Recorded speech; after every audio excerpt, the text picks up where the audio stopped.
Good evening and welcome to Crossroads. The FBI has been targeting Trump and his supporters as domestic terrorists. This was done through a subtle change in language. It was from a minor alteration in how they labeled domestic extremist threats. But this very minor difference actually has sweeping implications. It changed the standards so that a group could be targeted for their political views. Now, the finding on this was exposed by an investigation by Newsweek.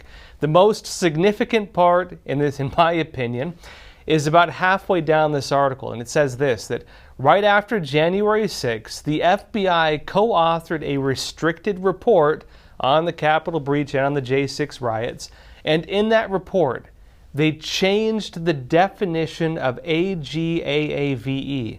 That's an acronym for anti-government, anti-authority, violent extremism. Now, under the old definition, that was defined as the furtherance of ideological agendas, and under the new definition, the FBI changed that to furtherance of political and or social agendas. Now, Newsweek noted that because of this change in terror designations, for the first time, such groups could be so labeled because of their politics. Now, even Newsweek, which tends to veer left, they noted it was a, quote, subtle change, little noticed, but a gigantic departure for the Bureau, the FBI.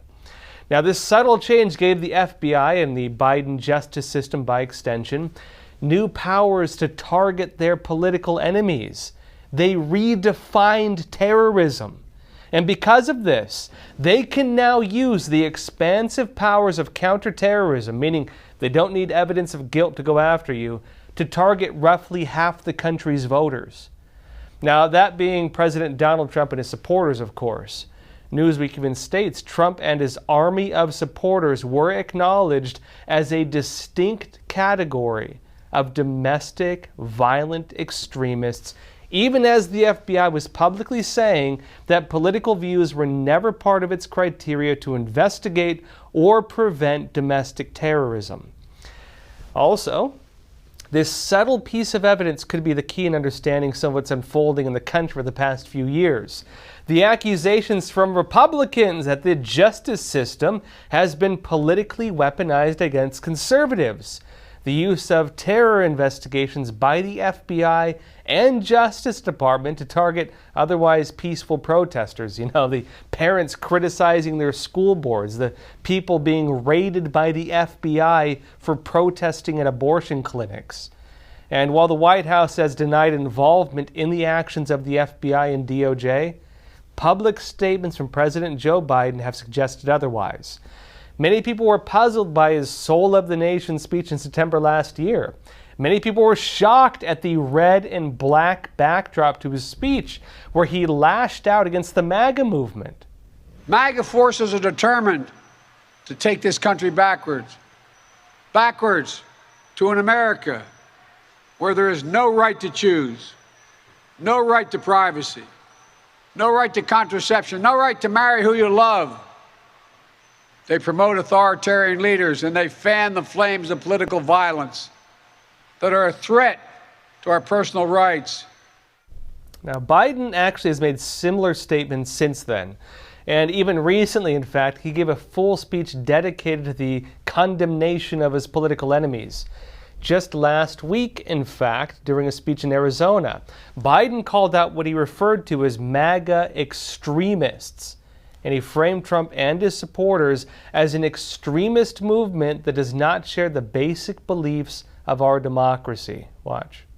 And there's something dangerous happening in America now. There's an extremist movement that does not share the basic beliefs in our democracy. The MAGA movement. Not every Republican, not even a majority of Republicans adhere to the MAGA extremist ideology. I know because I've been able to work with Republicans my whole career. But there's no question that today's Republican Party is driven and intimidated by MAGA Republican extremists. Now, of course, look, it's one thing to express disagreement with the views on the other side of the political aisle. President Donald Trump had also frequently called out the Democrats as being radicals. And with Biden, though, the difference is whether the justice system is following the label as an actual designation of terrorism or extremism. That's the line. Political speech is one thing, but leveraging the broad powers of counterterrorism is another. And the other big question is, well, look, if such a massive swath of the country is aligning with alleged extremist views, what do you do with them? This is where the programs for censorship come into play. And this isn't just a domestic program, it's global. The United Nations Educational, Scientific, and Cultural Organization, UNESCO, has a broad program to crush what it calls conspiracy theories.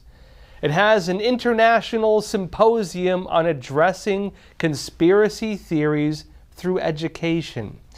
Now, do you believe that climate change is a sham? Do you have viewpoints on COVID-19 or the vaccines that don't align with the official government narratives? Well, if so, you could be a target of this global program. The United Nations is arguing that this so-called conspiratorial thinking is a threat to these so-called human rights values. You could be violating people's human rights just by thinking. And it calls for a global joining action re-education program that brings together government, civil society groups, academia, and the private sector on this. It aligns with other programs as well.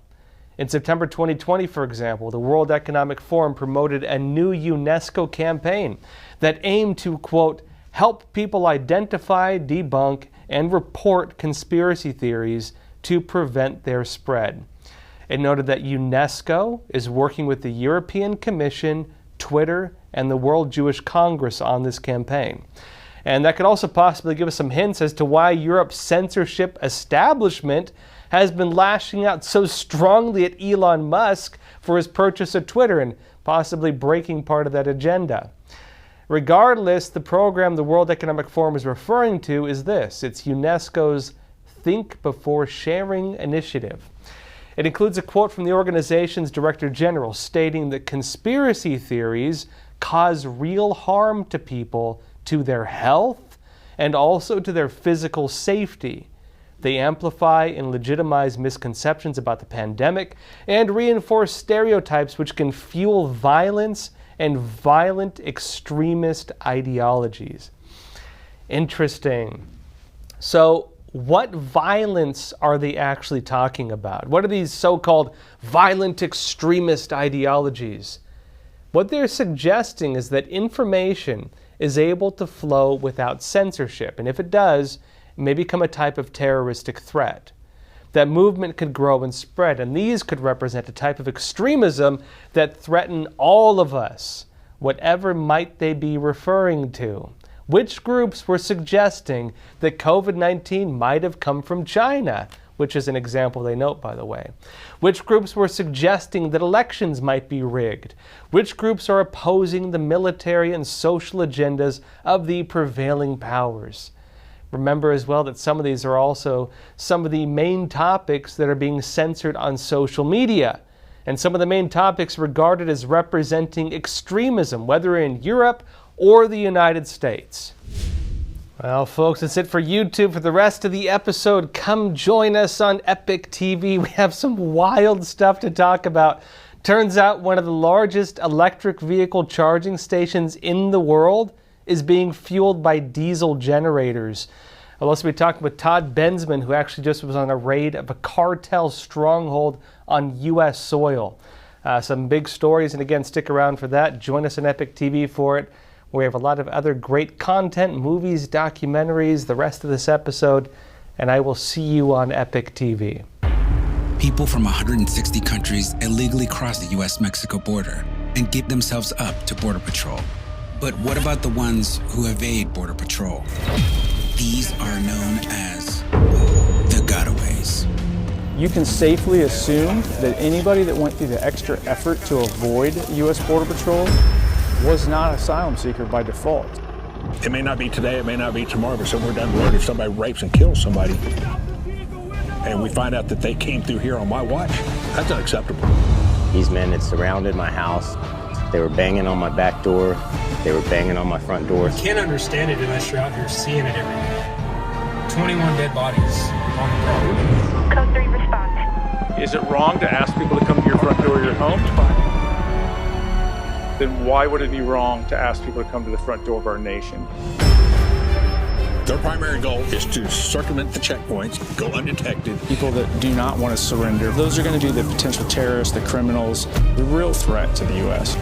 We were hoping the federal government would step in and do something, but they didn't. We have no clue who they are or where they're going. That's the scary part.